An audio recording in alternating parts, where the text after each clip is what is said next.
নমস্কার বন্ধুরা, আমি সুরজিৎ। আমার ইউটিউব চ্যানেল ও ফেসবুক পেজটির নাম হচ্ছে as Surajit, a journey of a common struggle person. কোনো রং না চড়িয়ে বাস্তব জীবনের গল্প। বন্ধুরা, শেষ কয়েকটা ভিডিওতে আমি আমার মেডিকেল রিপ্রেজেন্টেটিভের জার্নির কয়েকটা অংশ আপনাদের সামনে তুলে ধরেছিলাম। আজ ছোট্ট একটা মজার গল্প দিয়ে আমি আমার রিপ্রেজেন্টেটিভ জার্নির চেষ্টা করব। শেষ গল্পটা বলবো। মজা, তার সাথে আমার ভেতরে লুকানো কিছু কথা। বন্ধুরা, আজ কাউকে ছোট না করে আমি আমার সেই স্বনামধন্য ম্যানেজারের সম্পর্কে একটা ছোট গল্প আপনাদের সামনে তুলে ধরার চেষ্টা করব। উনি তো আমার সাথে বলেছিল যে কাজ করবে না, যেহেতু বাইক নেই। হঠাৎ একদিন আমাকে ফোন করলো দুপুরবেলা। তখন আমি এফবি বাস স্ট্যান্ডের সামনেই দাঁড়িয়ে আছি সিনিয়র দাদাদের সঙ্গে। আমাকে ফোন করে বললো, আজ সন্ধেবেলা সেকেন্ড হাফে যাদবপুরে একটা ভিজিটটা করবো, একটা ডক্টর সিলেক্ট করে রাখো তুমি। যে এখন এই মুহূর্তে আমি কোথায় ডক্টর পাবো, বা যাদবপুরের ডক্টর, আমার তো অন্য জায়গায় ডক্টর সিলেক্ট করা ছিল। না, ওসব আমি শুনবো না, তোমাকে যাদবপুরের কোনো একটা ডক্টরকে সিলেক্ট করতে হবে। যথারীতি কি করলাম, সিনিয়র দাদাদের কাছে বললাম যে হেল্প করো। ওরা সাথে সাথে মজার ছলে আমাকে বলতে লাগলো যে ঠিক আছে, তোর জন্য আমরা করব। আমাদের যে ডক্টর সিলেক্ট করা আছে তাদের মধ্যেই তোকে আমরা অ্যাড করে নেব। দেখি আজকে তোর ম্যানেজারটাকে কেমন দেখতে সে। এই বলে সবাই হাসাহাসি করতে লাগলো। যথারীতি সিনিয়র দাদাদের হেল্প নিয়ে নাম লিখিয়ে ফেললাম এক ডক্টরের কাছে ভিজিট করার জন্য। সেই স্যারও আসলো আমার কাছে, আমার সঙ্গে দেখা করলো। এবার দেখছে যে আমি অন্যান্য সব সিনিয়র দাদা কিংবা মেডিকেল রিপ্রেজেন্টেটিভের সঙ্গে, বন্ধুদের সঙ্গে কথা বলছি, গল্প করছি। উনিও কি করলো, উনি ওনার যারা ম্যানেজার আছে সিনিয়র যারা, তাদের দলে মিলে গেল। কিছুক্ষণ পরে তাদের জিজ্ঞেস করলো যে এই ছেলেটিকে কি আপনারা চেনেন, ওকে দেখেছেন কাজ করতে? বলছে হ্যাঁ, ওকে তো দেখেছি আমরা কাজ করতে, বরং আপনাকেই তো দেখিনি কোনোদিন ওর সাথে কাজ করতে। ব্যাস। তারপরে যথারীতি ডক্টর ভিজিটের সময় এলো, ডক্টর ভিজিট হলো। তারপর বলে ঠিক আছে, আমি চলে যাচ্ছি, বাকি কথা ফোনে হবে বলে উনি চলে। সত্যি কথা বলতে বন্ধুরা, কাউকে ছোট করছি না।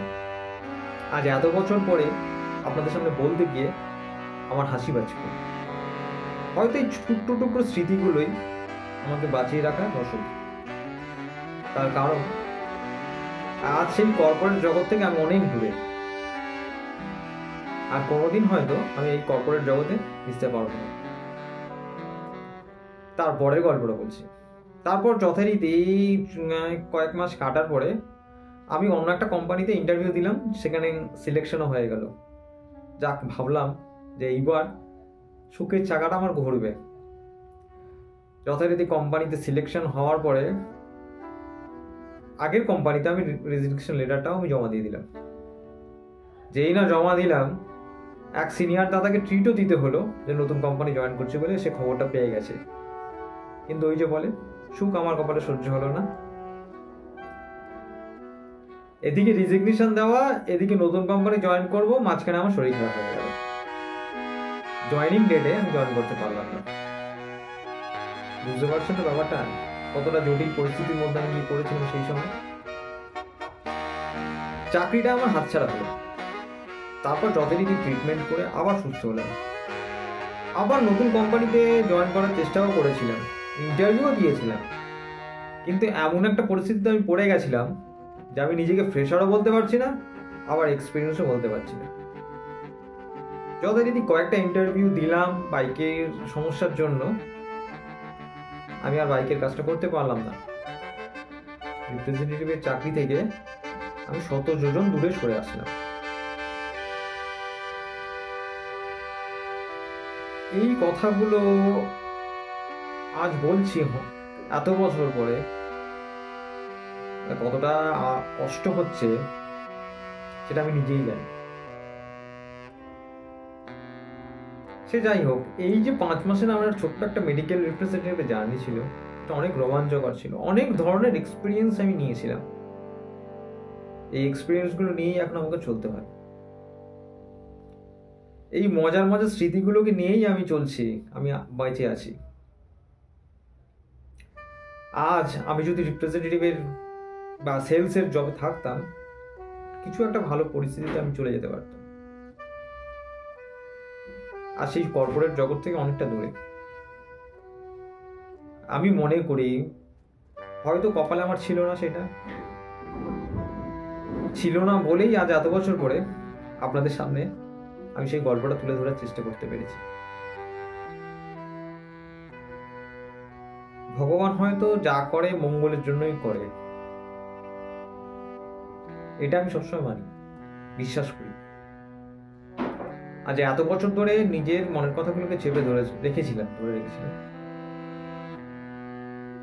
আজ একটা বলার সাহস পেলাম, তাও আপনাদের জন্য। কেমন লাগছে আমার এই রোমাঞ্চকর গল্পগুলো? এটা কিন্তু আমার নিজের জীবনের স্মৃতি, নিজের জীবনের সত্যি ঘটনা। আশা করি আপনাদের ভালো লাগবে। কেমন লাগছে আমার গল্পগুলো অবশ্যই জানাবেন। তার জন্য প্লিজ আমার পেজটিকে লাইক করুন আর আমার চ্যানেলটিকে সাবস্ক্রাইব করুন। তার সাথে প্রচুর প্রচুর শেয়ার করুন। ধন্যবাদ।